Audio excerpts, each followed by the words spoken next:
Talmor, Shishin Magachi. Talmor is my home. My family have worked the land for generations. My gran says the island does not belong to us, but we belong to the island. And we must be ready, for a great evil is coming, and death follows with it. Listen and subscribe to the latest season of Undertow, The Harrowing, a Storyglass production presented by Realm, available wherever you get your podcasts. Ah, the web tore. Those that both created and were created by the threads disentangle from the fringes to feast on the very thing that spawned them. What's that, Ciri? This is how you deal with weird! No! Do not harm my children! Oh, you lost a feather. Can I keep it? No, you can't force me to! Do you know what lies within nothing? Rocken is in trouble, Akasa! Can we turn on the windshield remotely? No, she could lose her job as an Akasar. I don't fear Vehar. No, but you fear me.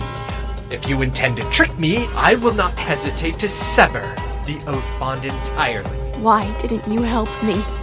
Coward! I don't have a parachute! I don't like free falling! Counterbalance, a high fantasy audio drama. Season 2, coming 15th of October 2023. Learn more on trilunas.com. Hi everyone, it's me, Anne Foster. Before we get into this week's episode, I want to let you know about a fundraiser that I'm doing. Inspired by the life and philanthropy of Hürrem Sultan, I've put a new t-shirt design at vulgarhistory.store, and all proceeds from this design through to the end of May will be donated to World Central Kitchen. It's a blue shirt that says Haseki, which is the title given to Hürrem as Suleiman's favorite. I decided to do this because of Hürrem's ties to the country of Ukraine, which is currently facing crisis due to attacks from the Russian forces. As you'll hear about in this week's episode, Hürrem herself was very committed to giving to charity, especially for people in need. She funded hospitals, schools, soup kitchens, and fountains of clean drinking water in numerous cities. I chose World Central Kitchen as the recipient of money raised from this fundraiser because their work, providing fresh, nutritious meals to people in areas of crisis, feels similar to the work that Hürrem herself supported, and they are currently helping out in Ukraine and nearby areas. So, from now until the end of May, when you buy one of the Haseki teas from vulgarhistory.store, the proceeds will all go to World Central Kitchen. And if you want to support World Central Kitchen without buying a t-shirt, visit wck.org.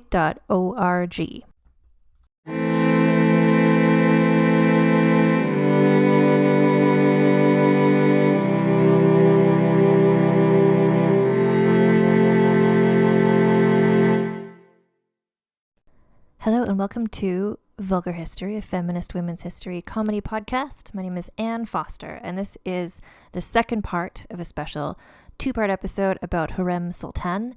If you haven't listened to the first part yet, I recommend listening to that first, just to learn the first half of this story. But if you don't feel like doing that, follow your bliss. Just listen to this first, and after that, you might want to listen to part one. You do you. I want to, this week, shout out the Islamic History podcast, which is a podcast that's been around for a few years. It's had 7 seasons so far, and they have a number of episodes that discuss the Ottoman Empire from an Islamic point of view, and they're really helpful to further understand the context of what Hürrem and Suleiman's life was like. It's a really informative podcast, and so how they describe themselves is it's a podcast that seeks to explore the many stories that make up the current world of Islam. They describe the podcast as they do more than rehash old tales, they explore hidden side alleys most would rather not see. We not only want to know what happened, we want to know why it happened. So, just a podcast recommendation. It's called The Islamic History Podcast. And diving right back in, I guess. So last time, we ended things on a cliffhanger where Suleiman freed Hürrem from slavery after they'd had, 5 children together and been monogamous for 15 years or something.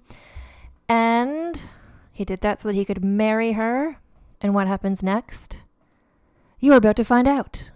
So, note, this wasn't like they had to wait for Hafsa to die because she wouldn't give permission to get married. And I believe on Magnificent Century, the shock, they get secret sexy married and then tell her and the shock of that kills her or something like that. In real life, the thing is, out of respect for her, Suleiman would never marry Hürrem while she was still alive, because that marriage would have dishonored her, the queen mother, by diminishing her status as the ranking female of the dynasty. Like, they didn't want, because Hürrem would become more powerful. So they waited until she died to do this, but out of respect, not because she was like stopping them, probably. And our best friends, the Venetian ambassadors, messy bitches who loved spreading rumors.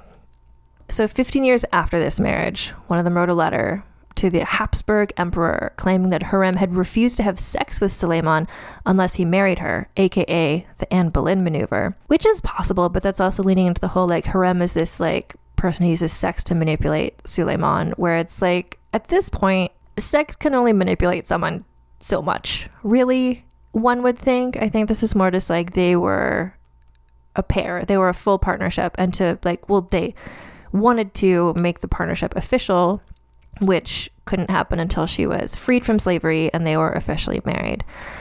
So, and also another reason why they likely got married when they did so quickly. So Hafsa died and Suleiman was about to go out of town on another military campaign, and he needed, in the absence of his mother, someone to be his eyes and ears in Istanbul, someone who he could trust completely. And Hürrem couldn't do that if she was living in the old palace, in the harem.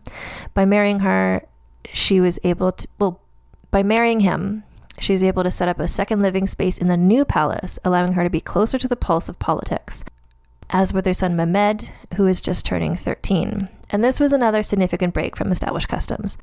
Prior to this, if you remember, Mehmed the Conqueror, Suleiman's great-grandfather, who made a lot of rules, so he kind of changed things in his way, and then Suleiman just kind of changed things differently. Mehmed the Conqueror had made a decree in which no women would be allowed to reside in the same building where government affairs were conducted. And Suleiman was like, until now. So Hürrem was given a suite of rooms adjacent to Suleiman's. Attendants and servants accompanied her from the old palace. And this led the way to one of Hürrem's greatest legacies, the transformation of the royal harem into a political force. In fact, so after she had died, like by the end of the century, this had turned into a regularized institution in the Ottoman government, consisting of the upper echelon of royal women living and working from the political heart of the empire, the new palace. Simultaneously, the old palace retained its role as a training institution for like the newly enslaved and a home for retired harem women. And this setup, which started under Hürrem, remained throughout the rest of the Ottoman Empire history. So, she took on a role that looks an awful lot like that of queen / co-monarch, like queen in the sense of woman with power, not just wife of king. She was Haseki, she was the mother of 3 princes, so for the past 13 years that she'd had these children, she'd already been politically important, and she might have even had her own spy network, but now she inherited the whole infrastructure from Hafsa, took it and ran with it. So upon her marriage, she acquired the title Haseki Sultan. So the addition, when you put Sultan after a woman's name or title, it indicates her membership in the dynastic family. So she was not just Haseki, she was Haseki Sultan. And that's how a lot of people referred to her, because again, they didn't deserve to know her name. So this title reflected her great power and status, higher than that of the Ottoman princesses, making her the equal of empresses consort in Europe. So they got married, and then Suleiman was away for almost 2 years. The marriage was a very much just kind of like paperwork signing situation. It wasn't like a wedding. It was kind of like, he's going away, let's just like get this done so she could move into the new palace. And then she did. But once he was back in town, they had a giant mega wedding celebration. So 1536. There was a magnificent formal ceremony for these newlyweds who were, bear in mind, parents of 5 surviving children and had been in a monogamous relationship for 15 years. A chronicler in Istanbul wrote at the time, "This week there has occurred in the city a most extraordinary event, one absolutely unprecedented in the history of the sultans. Suleiman has taken to himself as his empress a slave woman from Russia. There is great talk about the marriage, and none can say what it means." Houses were festooned with garlands, streets illuminated with candles, and there were tournaments, feasts, and processions held. Giraffes were on the scene. It was a big deal. But again, everyone was just like, what is happening? Everyone's still confused. Like, keep up, come on. prior to the marriage, Hürrem had not been a public person because she was a concubine and enslaved, and that's how that life was. But once she was freed and then married, as Haseki Sultan, she was now kept from the public for a different reason, which was because she was so important. So she began to practice what's called an imperial seclusion. She was not a prisoner, but she was such a special and important person. She was kept away kind of from everyone in a way that reminds me of kind of like Beyonce or even like Taylor Swift, where someone is so rich and so powerful that they can choose to just not let you see them or know what they're up to. And in this culture, the culture Hürrem lived in, a woman of virtue was recognized by her seclusion. So like the more secluded you were, like the more important you were. So, and the wealthier you were, the more opulent your seclusion could be. So again, she's in these like magnificent palaces, like these huge, like Mall of America sized complexes. And it's not like, when I say secluded, like she was surrounded by other important people. It's just less important people weren't allowed to see her because why would they? Unlike other times when Suleiman was out of town, like before they were married, she was just kind of left in the old palace and she like did what she could from there. But now she's in the new palace. So when he was out of town, she's able to like get shit done. She was, in fact, or she became the first woman in Ottoman history to concern herself with state affairs. She acted as Suleiman's chief advisor on matters of state and seems to have had an influence upon foreign policy and international politics. She frequently accompanied him as a political advisor. She imprinted her seal, I guess, on documents, and she watched council meetings through a wire mesh window. Wasn't that was Agrippina, right? In ancient Roman times, like women couldn't go to these meetings, but so Agrippina like hid behind a curtain or something. So Hürrem this is where I mean, she was so capable of taking on this political role. Like Suleiman kind of lucked out that he found her right away because she's so exactly the person that he wanted to have there with him because she was so smart and intelligent. And bearing in mind, this is like not her first language and she had been like traumatized through the whole slavery as a 12-year-old. Like she was so well suited to this role, and it's fortunate that she was able to take on this role. Her influence on Suleiman was so significant that rumors circulated that the Sultan had been bewitched. Yes, again. So it's just like what this woman is like, the Sultan is letting her like be involved in stuff. Like it can't just be that he like sees she's smart and respects her opinion. It has to be that she's a sexy witch. But then, because she wasn't allowed to meet with people other than the people who she was surrounded by, because of the whole like seclusion scenario, she invented a new way to be a diplomat, which was basically pen pals. So the Ottoman Empire had made use of female diplomats before, but these had been the mothers or aunts of sultans, never the wife, because there hadn't been a wife before.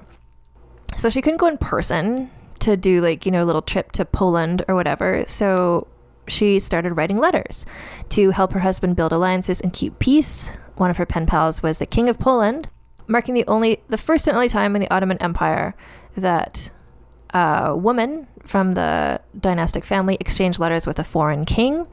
After that, although some of Hürrem's successors exchanged letters with queens, there is no other example of a woman who personally contacted a king after this. So her influence with Suleiman made her one of the most powerful women in Ottoman history and in the world at the time, because the Ottoman Empire was like super powerful in the world. And again, he was like always off on business trips. And so like his mother had done before, Hürrem wrote frequently to Suleiman to keep him up to date on what was going on because she was his eyes and ears and she was really good at doing that. And it's from some of these letters, which are still around today, that we get some sense of what she was like as a person.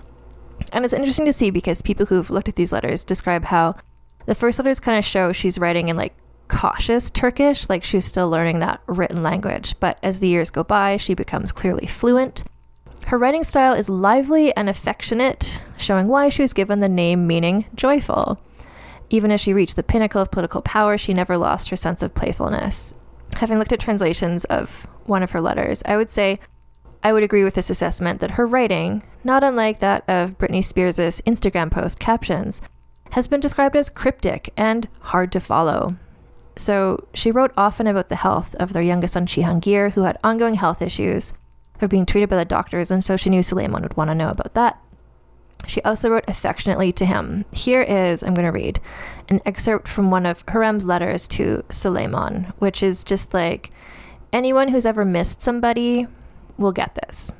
But also you see this sort of like Britney Spears Instagram post, sort of chaotic style in which she wrote. She wrote, quote, "If you ask about me, your servant who has caught fire from the zeal of missing you, I am like the one whose liver," which to them means heart, "has been broiled, whose chest has been ruined, whose eyes are filled with tears, who cannot distinguish any more between night and day, who has fallen into the sea of yearning, desperate, mad with your love. This passionate love of yours, your slave, is burning because I have been separated from you. Like a nightingale whose sighs and cries for help do not cease, I am in such a state due to being away from you. I would pray to Allah to not afflict this pain even upon your enemies. My dearest Sultan, as it has been 1.5 months since I last heard from you, Allah knows that I have been crying night and day waiting for you to come back home. While I was crying without knowing what to do, the one and only Allah allowed me to receive good news from you. Once I heard the news, Allah knows, I came to life once more since I had died while waiting for you. My dearest Sultan, I'm begging Allah for you to send me your blessed letters. Believe me when I say this, if I cannot hear a word from you more than 2 weeks, the world collapses. There will be rumors about your well-being around the city. Please do not think that I want to hear from you just for my own sake." In case you're worried, Suleiman didn't feel as passionately in return, don't worry, because he wrote poems for her like this one. Quote, "Throne of my lonely niche, my wealth, my love, my moonlight, my most sincere friend, my confidant, my very existence, my Sultan, my one and only love, the most beautiful among the beautiful, my springtime, my merry face love, my daytime, my sweetheart, laughing leaf, my plants, my sweet, my rose, the only one who does not distress me in this world, my Istanbul, my Karaman, the earth of my Anatolia, my Badakhshan, my Baghdad and Khorasan, my woman of the beautiful hair, my love of the slanted brow, my love of eyes full of mischief, I'll sing your praises always. I, lover of the tormented heart, Muhibi of the eyes full of tears, I am happy."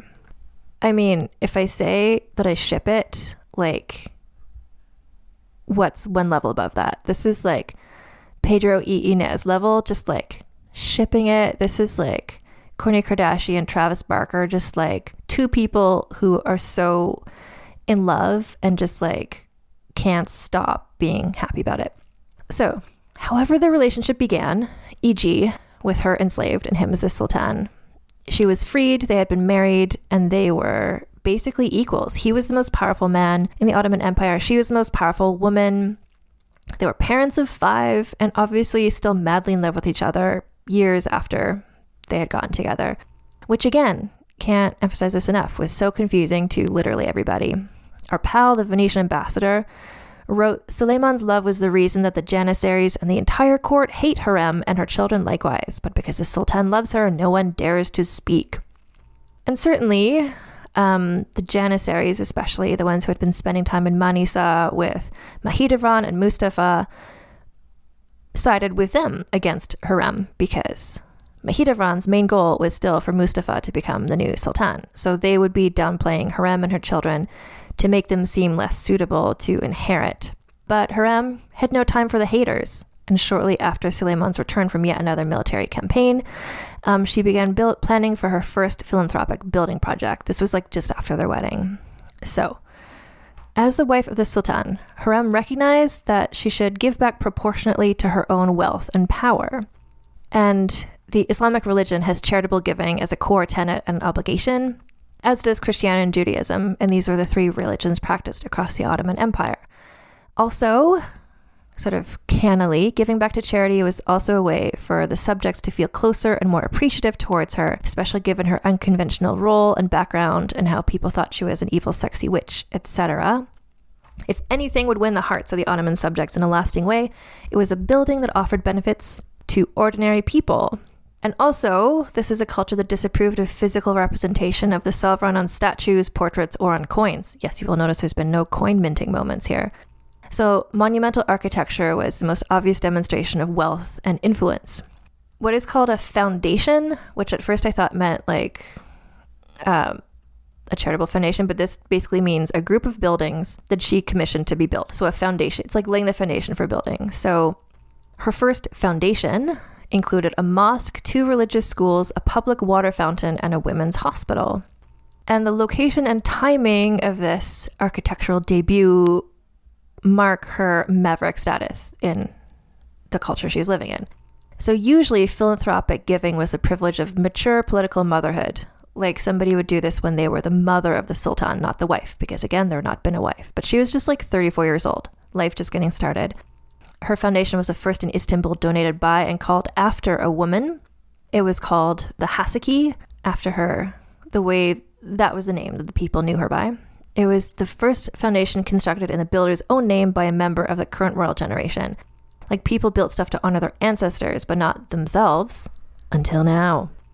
And so while she obviously would have gotten advice from other people about where to build her buildings, especially because she had like never left the palace, the final decision seems like it's got her name all over it. Like of the options she was given, she chose to build this foundation in a neighborhood associated with females. So it was in an area that held a weekly women's market where women sold their works and wares.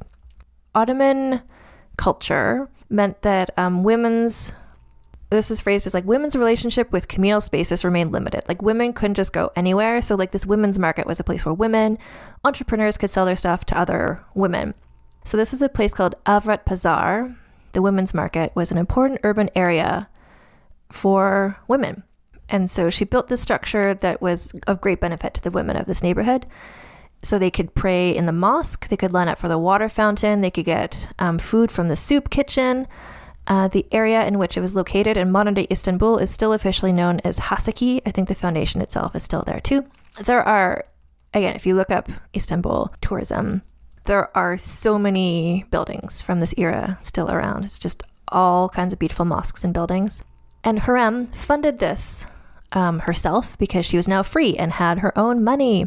Culturally, as a person with a lot of money, like a wealthy person, this put a lot of pressure, well, not pressure, but it just meant her obligation to give was greater because it's like the richer you are, the more money you should give back. That was kind of that's just kind of the Islamic thing. So there was a profound obligation to give, especially in her society of this day. And so the richer she was, the more she was able to give and the more people probably expected her to. And if you're just like, wow, what a cool woman, she did charity, but like now we're getting it into murder. So Murder Corner Part 1. So one of Suleiman's best bros was a guy named Ibrahim Pasha. Ibrahim had been born a Christian in Venice and then was enslaved during his youth, and then he and Suleiman became close friends. When Suleiman became Sultan, he appointed Ibrahim as Grand Vizier, which is like his top advisor.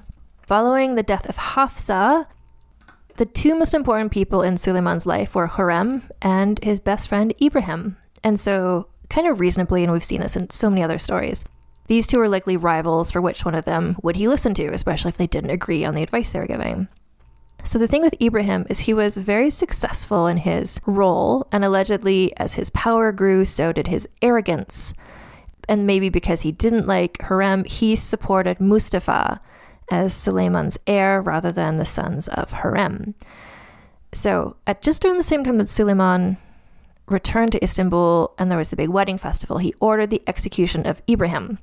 And Ibrahim was garroted with a bowstring while he lay in bed in his private room. So clearly, like putting on my CSI hat, this is a man who did not expect this was going to happen. And especially because apparently that same night, he'd just broken the Ramadan fast with Suleiman earlier that night. So he didn't know this was going to happen. He was executed. The manner of execution was what was usually how royals were executed, but also like Suleiman, we know, ordered the execution. On Magnificent Century, the TV show, for dramatic purposes, obviously Hürrem manipulates Suleiman into ordering the death of Ibrahim because she wanted to get him out of the way as a threat to her and her sons. This was put in the show because it was a widespread gossipy rumor since basically the time this murder happened, and maybe is true. I do not know.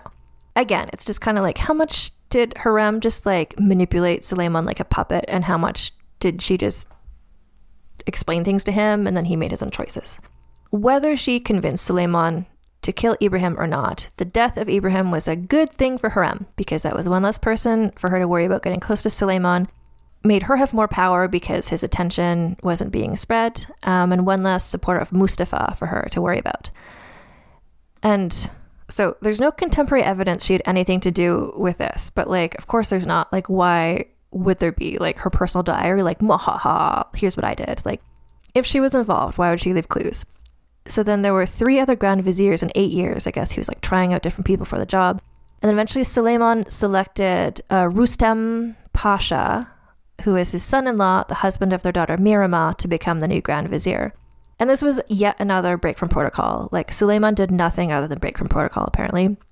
Prior to this, there had been a tradition forbidding relatives of the Sultan to hold important political positions, but now his son-in-law was the new vizier. Coincidentally, Rustem obviously supported Hürrem's children as the next sultan. So, when their oldest sons, Mehmed and Selim, came of age, both left Istanbul to start up their own households. And this was one of the things that had been confusing people all along, because usually it's like there's one son per woman, and the woman accompanied that son when he went off to start his own household.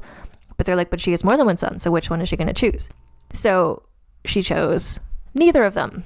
This was another major change, making her the only mother of princes who remained in Istanbul for her whole life rather than leaving with her sons. Who knows? She had her reasons, but one of them might have been that Cihangir, the youngest son who was disabled, might have needed her more than his older brothers did at this point.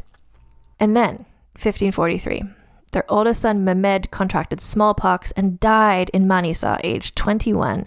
His body was returned to Istanbul for funeral celebrations, and Suleiman's grief was legendary. Like, literally, he wept for more than 2 hours at his son's burial, refusing to let the body be interred. Then he attended prayers for 40 days instead of the customary 3. He dressed in black to reflect his grief for all these 40 days, which meant everyone else had to dress in black too. We don't know how Hürrem behaved because nobody wrote about her, but one can assume similarly. Mehmed had been seemingly their favorite son. He was also their oldest son, and also as the eldest. So that was Hürrem's first child. She had him when she was 17, and his birth changed her life entirely because it elevated her rank, and he was the start of this nuclear family that she had assembled in place of whatever family she'd had to leave behind in Kiev and Rus. Hürrem and her daughter Mirama were not present at the funeral prayers because women didn't participate in public funerals, which is part of why we don't know what their reactions were like. Suleiman hired the famed imperial architect Mimar Sinan, who was the same one who had designed Hürrem's first foundation, to build the Shehzade Mosque in Istanbul to commemorate Mehmed. Shehzade, again, being the title referring to being son of the Sultan. Suleiman, who remember was a poet, composed an elegy for Mehmed, and the poem ends with the line, "Most distinguished of the princess, my Sultan, Mehmed." And the death of his oldest son changed Suleiman's behavior. Like, usually he had been going on constant military campaigns, but after Mehmed died, Suleiman stayed in Istanbul for the next 4.5 years. So this is the longest period of time he and Hürrem had been together, ever. And this also meant he got to spend more time with their youngest son, Cihangir, who is clever and talkative. Suleiman brought him with him everywhere, like take your son to work day sort of thing. Like, Cihangir just sounds like a real charmer. Cihangir also spent time with Hürrem, acting as her travel companion when she went on solo journeys to visit the older brothers off where they were living. And now, after that nice family moment, Murder Corner Part 2. This is the second murder, which later historians suggest Hürrem was complicit or responsible for, and this is the death of Mustafa, the son of Mahidevran. So, 1553.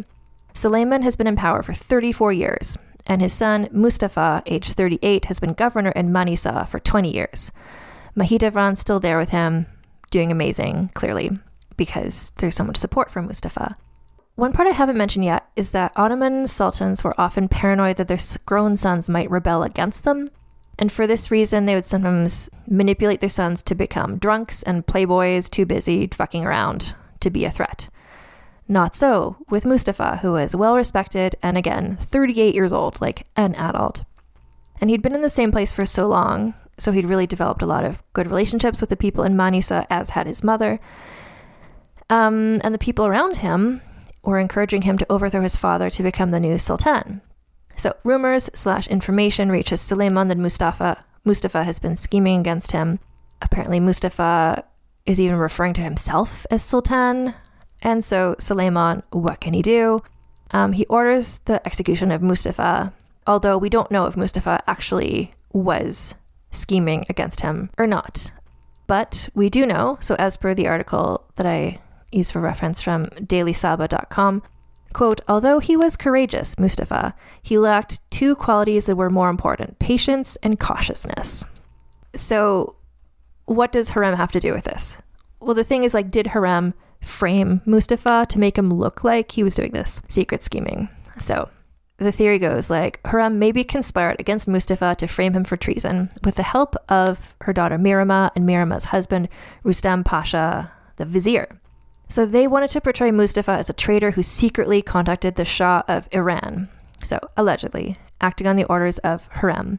Rustam Pasha had engraved Mustafa's seal and sent a letter seemingly written from him to Shah Tahmasp I in Iran, and then sent the Shah's response to Suleiman. So basically framing Mustafa for treason, but Mustafa didn't actually write the letter. And here's one for your bingo sheets. Gruesome execution. So Mustafa's execution was gruesome, with more than one botched attempt to strangle him, which, remember, the way the royal people were killed was like garroted with a bowstring. The executioners only succeeded when he tripped on his robe trying to flee. His corpse was thrown outside Suleiman's tent as proof of the deed. Mustafa's household was then symbolically erased. So Mustafa's son and the son's mother were captured and killed while they were trying to flee. Mahidevran was stripped of her status as mother of the heir apparent. And Hürrem now had two less threats to her and her husband's power and to one of her sons becoming the new sultan. So there was a female poet who was like writer-in-residence at Mustafa's court who is called Nasai, and that sounds like an interesting person I'd like to know about, this female poet. She composed an elegy for Mustafa, which in part goes, quote, you allowed the words of a Russian witch into your ears. Deluded by tricks and deceit, you did the bidding of that spiteful hag. You slaughtered that swaying cypress, fruit of life's orchard. What has the merciless monarch of the world done to Sultan Mustafa? And as you can guess from that poem, the killing of Mustafa has been kind of the main point of Hürrem's notoriety and the principal reason that history has vilified her, assuming it was her influence that convinced Suleiman to kill Mustafa. And again, there's no records from the time being like, ha ha ha, I did it. But, like, of course there aren't. So although some people from the time did accuse Rustam of being the one to convince Suleiman to do this, and implicitly by accusing him, knowing that he was married to Mirama, knowing that he was aligned with Hürrem, like that could be like implicitly accusing Hürrem of being involved. And maybe she was. But also Suleiman was no fool, and that's where all the stuff about him being duped and controlled by Hürrem falls apart, because he was actually incredibly smart and always liked to get advice from various people before making up his mind. So whether or not this letter was what did it, the point remains, like, Mustafa was popular. There were rumors he might work with the Janissaries to try and usurp the throne. Whether he was doing it or not, like, those rumors were damaging to Suleiman. There are also non-rumors, like things that Mustafa actually had been doing, like building support for himself to ensure that he became the next sultan. So he's clearly taking action, but there's no evidence of a literal planned insurrection. But like, what evidence would there be? So this is like a choose your own adventure. Was Mustafa actually doing this stuff? Did Hürrem actually frame him to get him executed? And if she did, was that maybe a good thing because maybe he was planning insurrection? Like, I don't know. But this is one of the, like, Hürrem is an evil witch main plot lines. So then that same year, the same year that Mustafa was executed, their youngest son Cihangir died of a sudden illness. Very sad. He was interred together in the tomb of his older brother Mehmed. A memorial mosque for Cihangir was commissioned on a hill overlooking the Bosphorus. Hürrem had suggested this place because the prince had enjoyed excursions there and he had intended to commission a mosque there himself one day. It was Suleiman who took action to this suggestion, and the neighborhood today apparently still retains the name of Cihangir. So the next era in Hürrem's life was mediating between her two surviving sons, Selim and Bayezid, who were rivals because that's how this all works. Bayezid fell into disfavor because he was apparently disobedient. Bayezid and Selim went into battle against each other, but Selim was supported by Suleiman's army because that's who Suleiman was supporting at the time. Bayezid fled to the neighboring Safavid Empire, which is kind of around where modern-day Iran is, but bigger.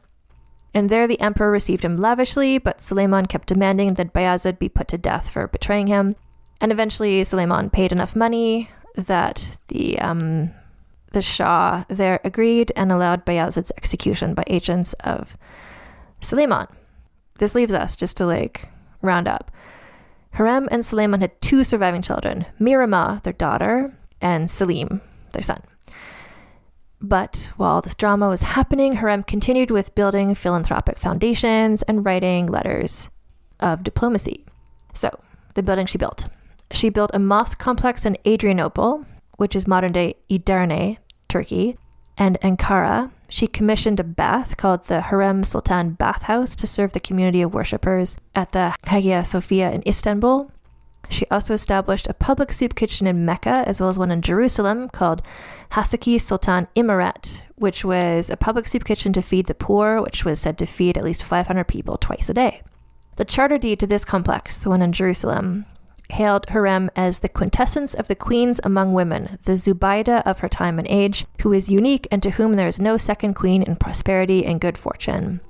So just to understand the reference, Zubaydah was a princess who had lived about 700 years before Hürrem. She was particularly remembered for a series of wells, reservoirs, and artificial pools that provided water for Muslim pilgrims along the route from Baghdad to Mecca and Medina.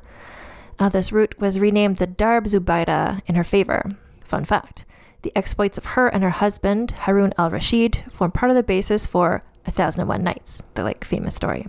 Some of the charter deeds that Hürrem drew up for her charitable foundation still survive. In them, we see her repeatedly insist that the staff of her foundation be just as dedicated to treating the needy with kindness as they were to dispense relief to them. This special benevolence towards the enslaved and also to women, marginalized women, shows that she never forgot her time in slavery and how she came of age in the Old Palace among other foreign captives. Her philanthropic work far surpassed that of any other Ottoman woman in volume and geographic reach, and also set a model for future females of the dynasty that would trickle down through to non-royal women as well. In the sense of like, she gave back so much, it inspired kind of all women to want to give back as well. Several of the monuments she commissioned still stand today, as do many of the monuments that her work inspired. And then, so Suleiman had been suffering from gout for a while, and his doctors recommended he spend winters in Adrianople for fresh air. And as he was the most important person in the world, he went there because his health was the most important thing. But remember the letter from Hürrem, who's like, I haven't heard from you in a month and a half, and like, it is like I am dead. So she didn't like it when he left, obviously. Istanbul, as per one chronicler, she was, quote, the mistress of the life of this gentleman, by whom she was extremely loved. And because she wants him always near her and is doubtful for her own life on account of illness, she rarely or never lets him part from her. So this is because, Hürrem was dealing with her own health problems at this point as well. This is like, she's like in her 50s. So Istanbul, like that's where she stayed because that's where the best medical resources were. So she had to stay there. He was sent to Adrianople for air, so they had to be apart in the winter. And she was well taken care of. Like, the reason why she probably couldn't leave with him to Adrianople was she needed the skilled health co-workers who were in the Old Palace, which were probably the best female healthcare team in the empire. And they could also call upon support from the hospital that she had commissioned as well. And also being around her loved ones, Mirama, her granddaughters, and other longtime friends and acquaintances was probably also good for her health and her spirits. And then Hürrem died April 15th, 1558, in the Old Palace, aged around 55. The cause of death was a combination of her chronic condition, which we don't know what that was, along with malaria and colic. As you might imagine, Suleiman's grief was extreme. He apparently aged rapidly with her death. Ambassador to France wrote, quote, they say the day before she died, he promised her and swore by the soul of his father Selim that he would never approach another woman. Funeral prayers were held at the same mosque where the prayers for Mehmed had been performed 15 years earlier. Hürrem's coffin was carried to the mosque from the Old Palace on the shoulders of the viziers. And so she was interred in the cemetery enclosed by the walls of the Süleymaniye Mosque, which is a mosque Suleiman had commissioned and which had just been finished 1 year before she died. She was buried in a domed mausoleum, which you can see videos of on YouTube and is beautiful and huge. The mausoleum is decorated in tiles depicting the Garden of Paradise, perhaps an homage to her smiling and joyful nature. So yeah, I'll put a link right in the show notes to the YouTube from Bury Istanbul Tips, because she looks at this tomb like she goes inside, and then she also looks at the old palace to give you a sense of just the grandeur and the beauty of it all, and how lovely a tribute this was to Hürrem. A visiting envoy from Mecca, Kutbeddin el-Mekki, wrote, quote, "It is said that her name was Hürrem Sultan. The Sultan loved her to distraction, and his heart was broken with her death. In her honor, Suleiman commissioned another mosque built in her name, along with a school and a hospital near the women's market." Hürrem and Suleiman had been together for 37 years, and he continued on living 8 more years without her. Following her death, Suleiman relied heavily on their daughter Mirama, who moved into the new palace to be her father's companion. Following in her mother's footsteps, Mirama acted as Suleiman's counselor and sent him news and forwarded letters while he was away. Suleiman died in southern Hungary on a military campaign, aged 72, and it's a really good story. So, he died, and the leaders of the campaign didn't let the soldiers know he died because they thought that maybe the soldiers wouldn't want to continue with the campaign if they knew he was dead. So, a guy named Sokolu Mehmed came up with a plan to pretend he was still alive so as not to affect morale. A page was made up to impersonate Suleiman and wave from an imperial carriage, so like not quite a Weekend at Bernie's scenario, but kind of a Weekend at Bernie's scenario. This worked. The army was victorious in capturing the fortress they'd been seizing 2 days after Suleiman's secret death. His heart and organs were buried where he died, but his body was brought back to Istanbul for burial. So he was interred also in the Süleymaniye Mosque in a mausoleum adjacent to that of Hürrem.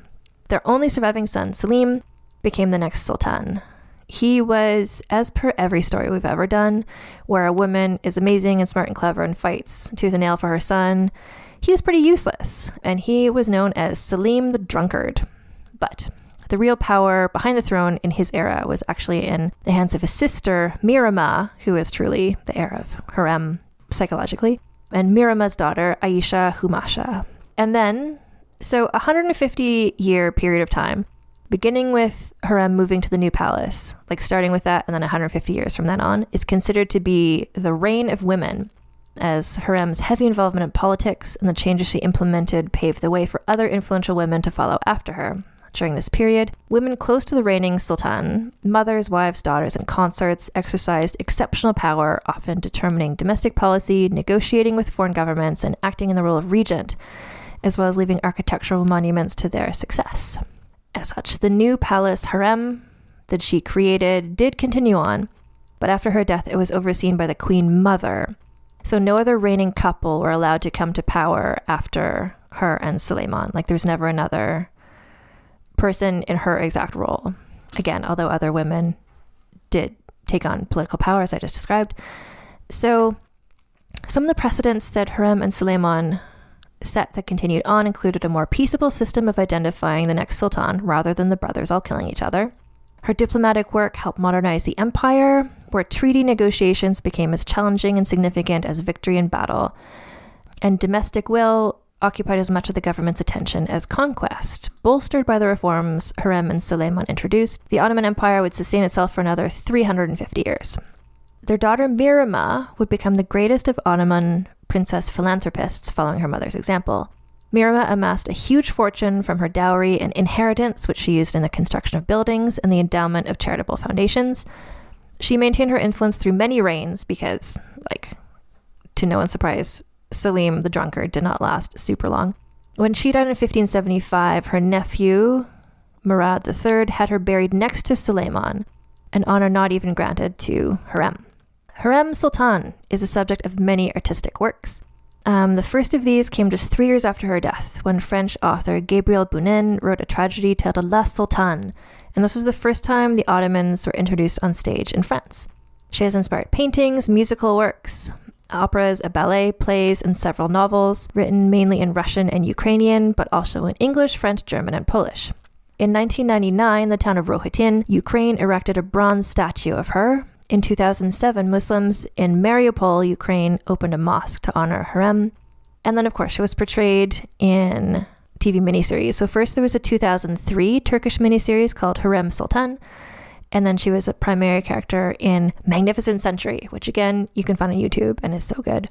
In 2019, mention of the Russian origin of Hürrem Sultan was removed from the visitor panel near her tomb at the Süleymaniye Mosque in Istanbul at the request of the Ukrainian embassy in Turkey. The historic areas of Istanbul were named a UNESCO World Heritage Site in 1985. I feel like this season is like accidentally like the history of women and UNESCO World Heritage Sites.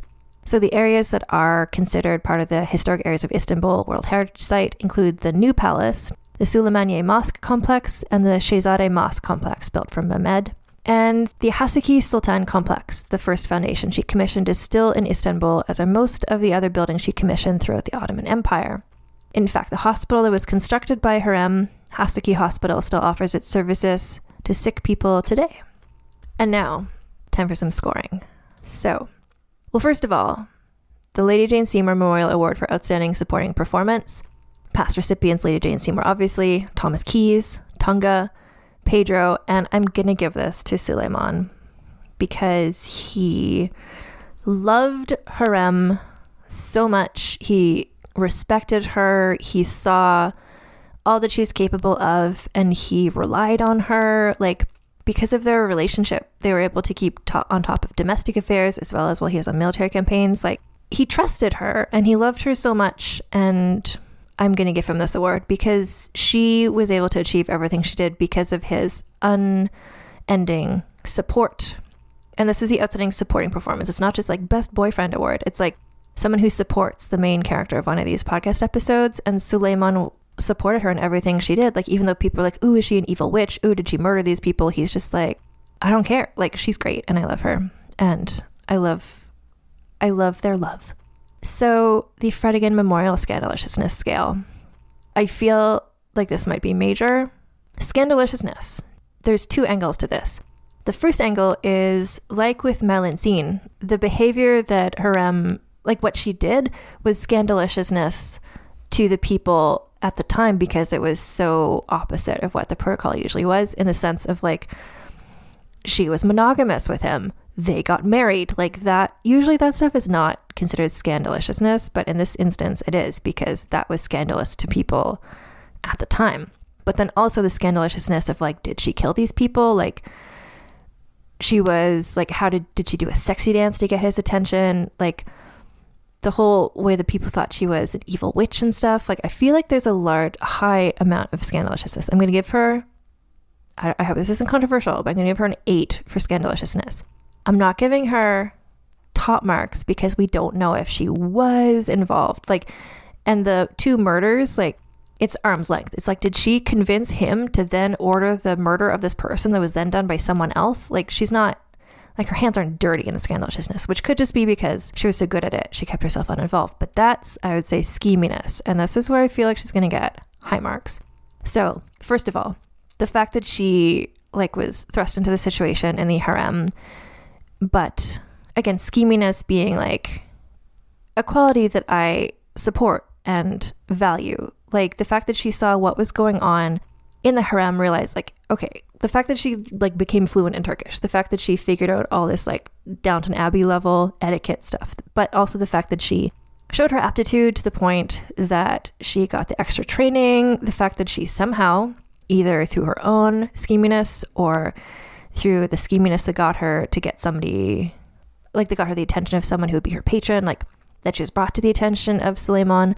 And then the fact that she then went on to do all this, like, political government stuff. Like, the fact that she stayed head above water in this situation where everyone was out to get her, really. Like, and a lot of that was like, yeah, Suleiman supported her, but she was able to stay on top of that and make him not doubt her, to make him continue supporting her. Like, I am giving her a 10. I'm giving her a 10 for scheminess, because I just feel like in terms of like intelligence, cleverness, like staying, like, it seems like going through the narrative, it's like, well, things were pretty easy for her. Like, Suleiman loved her, and so she got this job, and here we go. But it's like, no, but like, she worked for, like, once she was in that situation, which, like, first of all, it took scheminess to get there. And then it took scheminess to stay in that position and to do all the stuff she was doing. Like, the fact, it's funny to call it scheminess, but like the way that they were modernizing this empire, the way that they were changing protocols, like, it's intelligence, it's resilience, and I think good for her. Significance, I think, is going to be also another high score, because just in terms of like how she paved the way for this 150-year period of like other women taking on similar roles, the way that she became a role model to people, inspiring other people to give back as well, but also the significance of the work that she did, like making these buildings that would help out women in a place where they maybe didn't have access to a school or fresh water or a hospital or a mosque they could go to. Like the ripple effect of that, like literally how many lives did she improve and or save by making these philanthropic foundations, like just offering water to people, offering people a place for education, like the ripple effect of that, of like people who went there and then like maybe got more education than they would have, and then what did those people do? And then I feel like her significance is 10 as well. And then we get to the sexism bonus. And so it's tricky. The sexism bonus is, I need to wrap my head around this, because she was captured and sold into slavery in a very gendered way, where she was, displayed nude at the slave market for inspection of her hymen and stuff. And then she was sold into effectively sexual slavery. I say effectively because like Melanzine was like put into sexual slavery and like right away would have been assaulted. Hürrem was trained for 4 years to become a concubine, and it just so happened that she and Suleiman ended up hitting it off. But like that doesn't make what happened to her not a horrible sexist thing that happened. And then when she gained more power, people like she still faced sexism in the sense of like, yes, she still had power. That was not taken away from her because Suleiman supported her, and that's why he gets the award. But people were just like, well, how could a woman be smart? How could a woman be significant unless she was an evil, sexy witch? At the same point, the sexism bonus is like, how much did the bullshit patriarchy get in the way of her fulfilling her potential as a powerful person? And I don't want to downplay the fact that like slavery of it all, but for most of her life, like the sexism didn't get in her way because she found a way to play within that system, which was a sexist system. I'm going to say, controversially, I'm going to give her an 8 for sexism. So what does this add up to? I think it's going to be a pretty mega score. 36. 30 goddamn 6. Let me just check our scale here. That is 0.5 above Melanzine. So the top scores here. Fredegund has a 38. Queen Margot, 37.5. Hürrem Sultan, 36. Melanzine, 35.5. And then it goes down from there. But that's like a top score. That's in the top 5. I feel okay about that. I was just considering if I should rescore her on any of the categories, because I was like, but part of the way that this scale works is it's a gut feeling. And I am at peace with where she landed, because I think she was phenomenal. I think she was great. I think where Fredegund and Queen Margot are slightly above her on the scale, which is not a scale of like who is the best or like who is the coolest, just who is the most scandaliciousness. Fredegund and Queen Margot had more literal scandal that we know about. Like Queen Margot had affairs with people. Fredegund murdered people.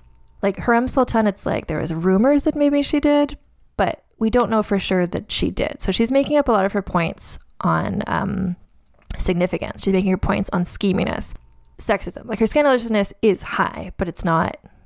I think this is a good I mean, obviously they're all good scores. I make the scores, but I think this is a suitable score for her, because sort of in that Anne Boleyn sort of way, like she's got this bad reputation to some people, apparently, for like being like evil and schemy and whatever. And like, yeah, she was schemy, but I don't think there's not direct a specific scandaliciousness thing you can point towards that she did, other than the fact that like to the people of the time it was scandaliciousness that she was like in a monogamous relationship, etc. So yeah, Hürrem Sultan, 3rd highest score on the entire scale. Pretty exciting. The season is like this international season. These scores are real high. Yeah. So that was this family size, sharing size portion of Vulgar History. I'm going to go and have the biggest drink of water.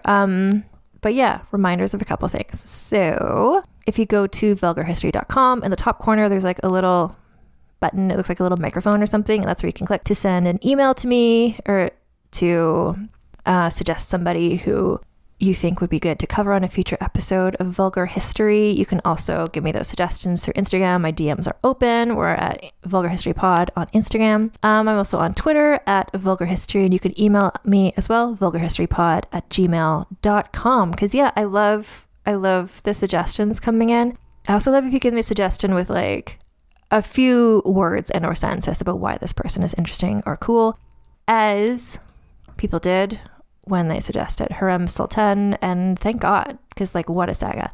What else? So vulgarhistory.store, you can go there to pick up your Vulgar History Season 5 merch. And remember, you can always use code TITSOUT for free shipping in the US, or TITSOUT10 for 10% off. And then if you want to there's still more episodes of the show coming. Like, guess what? We're not done Season 5. But if you want to get even more content from me, so if you sponsor me on Patreon, so I've had a couple of messages from people who are new, who have not done Patreon before, so I just want to like explain it a bit. So you go to patreon.com/AnnFosterWriter, and then there are 3 categories of ways to support me. And because I have Canadian dollars, I'm not quite sure what the exchange rate is where you are looking, because I know you are the international audience. So there are 3 tiers. The first one is the Borgias. And so that's when you join in that tier, what you get is early access to all new episodes of Vulgar History. You get them like 5 days early. And then also you get early access to if and when I start writing blog posts again, early access to those. The next tier is the Medicis. So that's where you get the early access as well as the ability to vote in polls to help choose future topics and that sorts of thing. And then the third tier is the Glorianas. So that's the tier at which you get access to all the above, like the polls, the early access to episodes. But it's at the Glorianas level where you get access to the other podcasts that I'm doing. So This Asshole, once a month, I do a podcast about a man who is awful. Most recently, Hernan Cortez, maybe the worst man I've ever read about in my life. You can hear that there. Other people I've talked about are who I did, like Henry VIII, I did Charles Dickens, various people like that. And then there's also the Vulgar Piece Theater podcast episodes, where I'm joined with Alison Epstein and Lana Wood Johnson to talk about costume dramas. So like once a month, even when I'm not doing Vulgar History episodes, when I'm on hiatus, you can get that content there, and that's at the Glorianas level. If you have questions about any of that, you can let me know. And then also when you join Patreon at that level, the Glorianas level, you get an RSS feed, which is like a thing. It's like a URL, and you can copy that into where you listen to podcasts. And then that way you can listen to those extra bonus podcasts through your regular podcast listening thing. You don't have to just like go to the website and play them off the website. And I also wanted to remind/recommend/plead that it's always great if you rate and review this podcast wherever you're listening to podcasts. On Spotify, there's a thing now where you can like rate it 5 stars after you listen to an episode. That's super helpful. And then on Apple Podcasts, if you can leave a 5-star review and or write a few nice words, that just helps other people. Whatever. It's all to do with like the algorithm, but like the more ratings and reviews there are, the more people hear about the podcast, and the more people who hear about the podcast, the more people are listening, and the more people are listening, the more support I get. And then I'm able to do more episodes, which I love doing, and I hope it brings you joy wherever you are in the world. Keep your mask on, keep your tits out. Talk to you next time.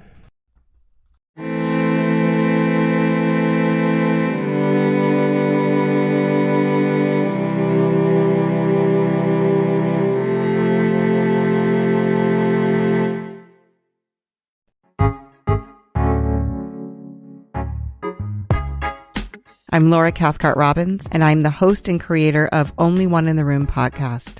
Every week, my co-host Scott Slaughter and I invite you to join us for an hour and lose yourself in someone's incredible Only One story.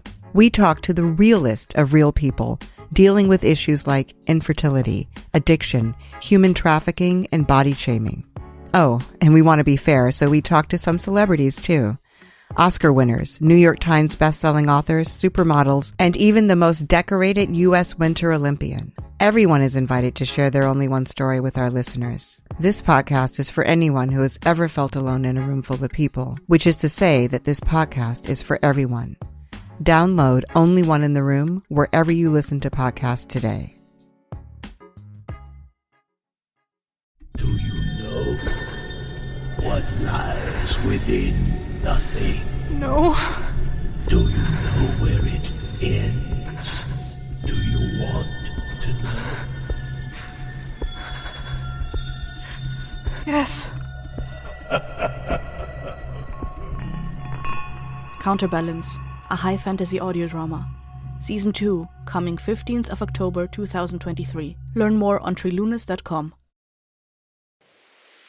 I'm Brennan Storr. I'm Paul Bestall. We're the Ghost Story Guys. And every 2 weeks we explore first-person stories of encounters with the paranormal from all around the world. Then we have some fun reacting to those stories.